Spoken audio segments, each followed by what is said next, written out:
Good afternoon, everybody. Row, row, row, row. Say hello. Say hello. There's Hawkeye. Hawkeye, Henry, and me, Rich, recovering softball grandpa, recovering from life. Today is Monday, May 11th.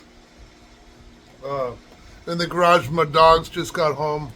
Uh, one of the things I have some sayings I will say when somebody asks me, uh, hey, Rich, how you doing? And one of my standard responses is better than most, not as good as some, because to me that's a really true statement.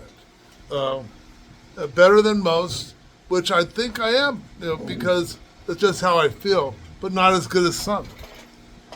And maybe that's because of what are you trying? Hey, come here. What are you barking at? Henry's. What are you looking at? But anyway, getting back to the point at hand, um, physically fit, emotionally fit, um, spiritually fit.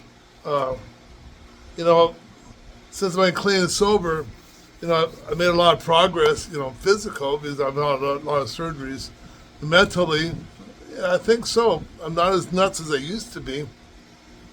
But I can't refuse. I have to grow up. You know, have emotional wellness too and spiritual wellness. The spiritual one is easier for me. The emotional one, not so much, because I got hurt feelings. I did get hurt feelings. Maybe I'm too sensitive. You know, Henry knows when I'm sensitive. Henry knows when I'm sad.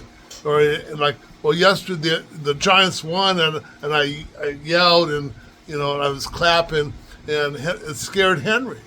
You know, but Henry, come here. He's laying under the desk. Maybe we want to see him. See, there he is. There's Hawkeye over there. Hawkeye's bringing the ball. Yep. But anyway, uh-oh.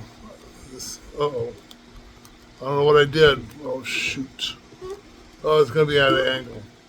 But anyway, getting back to the point at hand, I heard something about a friend of mine today, and it kind of made me sad. And but I was in his shoes at one point, and I don't have to do that no more. Pretty good, huh? I guess that's probably sometimes quickly, sometimes slowly.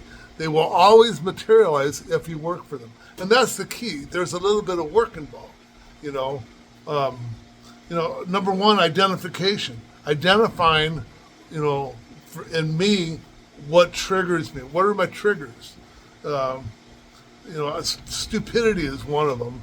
Um, I don't deal well with stupidity too well, or ignorance, or or egotistical.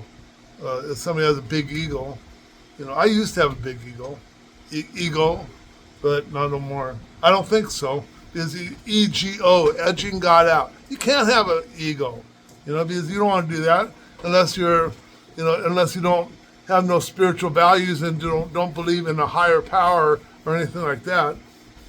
You have to have, well, hopefully, well, I have a higher power. I call him God, and I'm a recovering Catholic, and probably not a very good Catholic either. Uh, Hopefully, I'll be on the right side of God when the judgment time comes. There you go. Before I got married to the wife that I had 4 kids with, we got married in the Catholic Church, and it made my mom so happy. I was the first kid to be married inside the Catholic Church. We were married at the church that I was baptized, and I went to school, 8 years of school, St. Luke's in Temple City, and we went through the you had to go to these like seminars or the retreat or something like engaged encounters, retreat, and then we both went to confession before we got married, and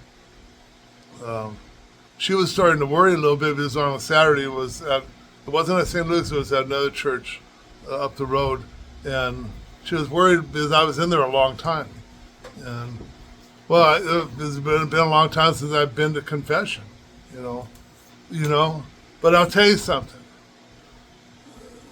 When I went to that confession, the only other time I really felt that way was after I did my fourth and fifth step with my sponsor. When I shared my fourth step with my sponsor, you know, because when I got up after sharing my fifth step with him, I felt 20 pounds lighter, maybe more, maybe 40 pounds, because I just got rid of all the shit that I've been carrying for all these years, you know, and it gets pretty heavy, you know. And one of the things too, let me grab a bucket. Here.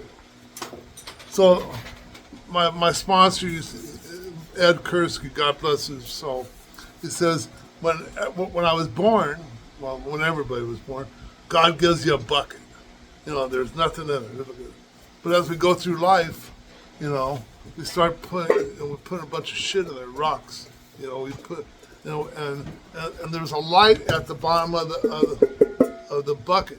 But as we go through life and we keep putting stuff, and Hawk, I think somebody's knocking on the door. As we go through, we put stuff in the bucket, and now pretty soon you can't see the light. You know, so when we do our inventory, or I did my inventory, you got rid of all the stuff in the bucket. You know, but he warned me. He says, okay, now be careful. You know, you got rid of all the big stuff. You know, now the little stuff's going to come up.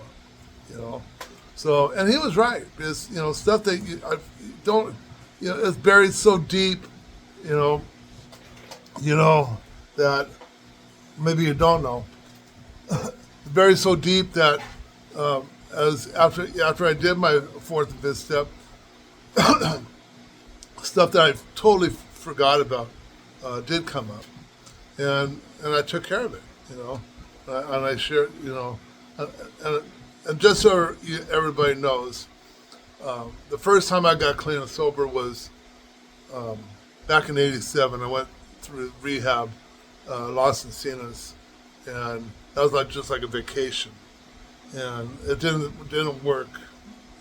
And the first time I read a portion of chapter 5, how it works, I said, "There's no way in hell I'm doing this." I fought the program from day one. So between '87 and '91, I got sober 3 times. '91 was my sobriety date, September 27th, 1991. And it's still a work in progress, you know. I will never be recovered, you know, because I'm still recovering, you know. And maybe one of these days I won't say, you know. Do something for somebody else for fun and for free because you want to, with no expectation in return. And you will see the light in the bucket that you're carrying. Get rid of all this stuff. Get rid of it. All right, thanks, everybody. Love you all. Talk to you soon.